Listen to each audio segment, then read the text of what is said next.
पुरुष विश्वकप हॉकी 2023 आयोजन अवसर में नवरंगपुर जिलार पंचायत स्तर आरंभ कर जिला स्तर पर्यंत विभिन्न क्रीड़ा प्रतियोगिता सह स्वतंत्र ग्राम सभा आयोजन कर राज्य स्तर में तृतीय स्थान हासिल कर परिप्रेक्षी में भुवनेश्वर कलिंग स्टाडियम ठारे एक स्वतंत्र उत्सव में माननीय मुख्यमंत्री श्रीजुक्त नवीन पट्टनायक नवरंगपुर जिलापाल डॉक्टर कमल लोचन मिश्र को सम्मानित करथिले।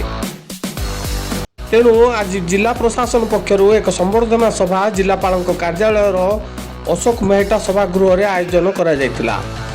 जिलापाल डॉक्टर कमल लोचन मिश्र को संबर्धित करा जायतिला। ए संबर्धना सभा जिलापाल डॉक्टर मिश्र राज्य स्तर में तृतीय स्थान हासिल कर माननीय मुख्यमंत्री द्वारा नवरंगपुर जिला पुरस्कृत होइतिबारु यार समस्त श्रेय जिलार समस्त अधिकारी कर्मचारी लोकप्रतिनिधि एवं समस्त गणमाध्यम प्रतिनिधि सहित समस्त सहयोग जोगु यह संभव हो पारिछि बोली प्रकाश करथिले। आगामी दिन में मध्य जिलार सर्वांगीन विकास पथरे समस्त सहयोग रहिबो बोली आशा व्यक्त करथिले। ए कार्यक्रम में अन्य मध्य अतिरिक्त जिलापाल भास्कर रहित सहित जिला स्तरीय समस्त अधिकारी एवं जिला कार्यालय समस्त कर्मचारी उपस्थित रही।